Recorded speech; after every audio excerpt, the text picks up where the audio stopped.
Hi there, my name is Guidry, and I am so excited that you're joining me for today's episode where I am sharing all about how to prepare for proposal season. If you're a wedding photographer looking to get better with pricing or posing, be sure to visit the description for our free guides below. We have a ton of resources there for you. And today I'm going to be talking about how we prepare for proposal season. So what is proposal season? If you've been a wedding photographer, or even just if you've observed life, there are times of years where engagements become really popular. New Year's, Christmas, Valentine's Day. So especially following like the fall, early spring season, you're going to see a lot of inquiries come through about a month or two later. Couples are going to start solidifying their dates, they're going to start hiring their planners and picking their venues, and then they're going to follow up with photographers in order to solidify their date. So that's what we're going to be talking about, is what do you do as you ramp up to get ready? You know, this kind of reminds me of New Orleans when we start thinking about hurricane season and how we're going to set up our house. Do we have shutters? What type of furniture are we going to bring inside? All of those things to get ready. So that's what we're going to be talking about. The first thing you're going to want to do is prep your website. Even though couples are going to be looking at Instagram, they're going to be getting referrals, you're going to be, maybe on those vendor lists. Ultimately, when it comes time for them to make that decision about who they're going to reach out to and who they're potentially going to hire, they're going to be going to your website. So on your website, make sure your images are up to date. You're using the strongest images, the ones that are really going to draw in your ideal client. And if you want to pop up on Google and really rank in SEO, I have to give a shout out to my friend Ryan Moreno. He is an SEO specialist, and he has actually recently come into our Wedding Photography Society membership to talk about SEO. And a few of the things that he shared were focused around keywording. So making sure that before you even scroll down on your website, you have some really strong words about what you do, who you are, and where you live. If you are like I am, New Orleans-based wedding photographer, you want that above the fold. And then sprinkled throughout the website, use those keywords. Make sure that your text and your images are all, organized and ready for that user experience. In terms of the images, you want to optimize the images, so maybe resize them. If you're using a platform like Showit, it actually does do that for you, but there are also websites out there that will optimize them even better and make them even extra sharp and crisp for the website. So just have your website in order. We personally use Showit. The code MAGIC will save you 10% off. Highly recommend that platform. And if you want to learn more about SEO, check out Moreno Collective. Okay, so what is the second thing that you need to do? Next, you want to make sure that the back end of your business is streamlined and organized. We use a program called Dubsado to manage our clients. It's a client management system, or also known as a CRM. I think it's client relation management. And Dubsado is really great for hosting your contracts. We have canned emails that we customize, and we just have workflows to help us through that process of sorting through inquiries. In those busy seasons, you may be getting several inquiries a day, and you can't spend an hour per inquiry drafting up new emails, drafting up new pricing guides and new responses. You want to have all of that loaded in and ready to go. If you want to really dig into the nitty-gritty of things like contracts and canned emails, we do offer all of that in our shop. So I'll link that here at CatG Education. But Dubsado is an amazing program. We don't have any affiliation with it other than that we use it and love it. So definitely recommend checking that out. If you aren't yet ready for something like Dubsado, you could also use Google to keep yourself organized, Google Docs, Google Forms, stuff like that. But just having that system in place before things get busy is going to really help you out in the long run. Okay, so let's circle back to your website for a moment, and also your blog. In your website, I suggest having 2 to 3 featured weddings. If a couple comes to your website, they're going to be seeing all the random beautiful images and florals and decor and all the things that you photographed on your website. However, on your portfolio page, I like to see 2 to 3 featured events that really speak to your style, your ideal client, and what you love to shoot. You can do this on the website and on the blog. I sort of like the idea of having your top 2 to 3 on the website and then having a few extra recent weddings on the blog.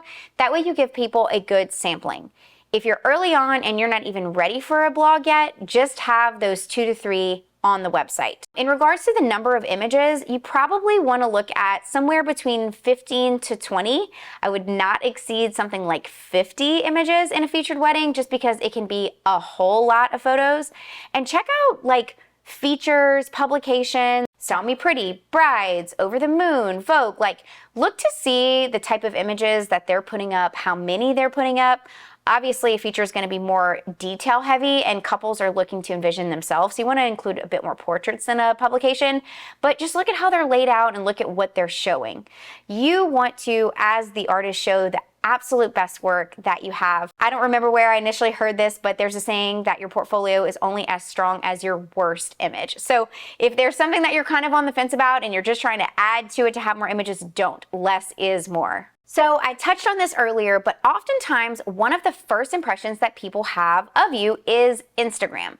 So you want your Instagram and or any social platforms that you have, maybe you use Facebook, maybe you use TikTok, have those up to date and really a true reflection of your business. In addition to the images that you want to put up and show, you also want to have where you're from, what you do, and a little bit about who you are.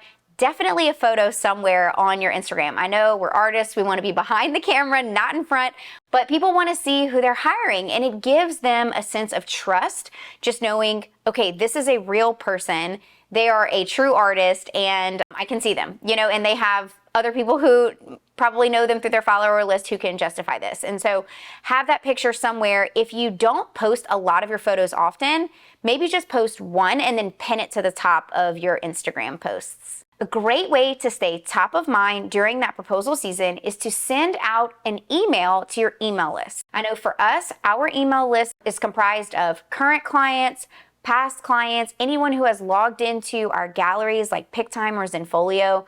So download those lists, get those lists organized so that you can actually stay top of mind. Even if that particular client or potential client who got engaged doesn't yet know about you, remind your past clients, remind people who have come into your circle of who you are so that when their friend is talking about, oh, I'm looking for a photographer, that they will say, oh, you should hire Catherine Guidry or you should hire so-and-so. Like whoever you are to them, that you'll be top of mind and at the top of their list for recommendations. Gifts are another great option to stay top of mind. Currently, we do not send out any gifts to our current clients or vendor partners or anything like that. However, this is things that I've done throughout the course of my business. So I've been in business almost 15 years, and there have definitely been times where we sent out client gifts. And it could be anything from chocolate covered Oreos to flowers to champagne. We've sent like ring dishes with their names engraved. We've gifted planners with nice dinners or lunches or coffee gift cards. So, there truly is a wide variety of what you can gift to people.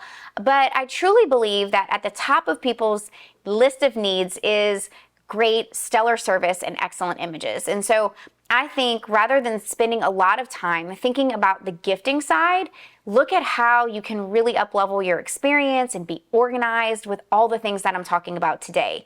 Having that streamlined system, being prompt in your email responses, those things are really going to weigh super heavily in helping people make their decision. And honestly, I think one of the best gifts that you can give people is just a really nice handwritten note. So if you want to show your appreciation and gratitude, that's a great way to do it. And the last thing that I'm going to say is that if there is a time of year where a lot of inquiries are going to be coming through the door, you're going to be dedicating a lot of time to those phone calls, is to try to create space in your calendar for those things. Allocate, like for example, we love to do our inquiry meetings around lunchtime. So we allocate time in the calendar to have those inquiry calls, usually between the hours of like 10 and 2 on weekdays, maybe Monday, Tuesday, Wednesday when we're not so busy shooting. And so create that space, block that time out in your calendar so that when those inquiries do come in the door, that you have space to dedicate to them. your new clients want to feel special. You want them to feel taken care of. And so you need to create space for that to happen. Wedding season, proposal season is such an exciting time.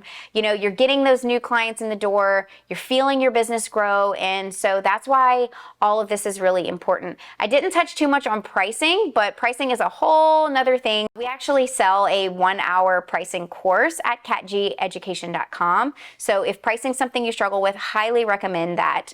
But you do want to have your pricing ironed out before proposal season as well. There's a lot of things you have to do. So, you know, don't just wait and sit around and then when all the inquiries come in, you feel overwhelmed. Get those systems in place, get them in order so that you are ready to sign those contracts and reserve those dates with your clients. So I wish you all the best. Thank you so much for tuning in. If you're enjoying the content, don't forget to subscribe, and I will see you in the next episode.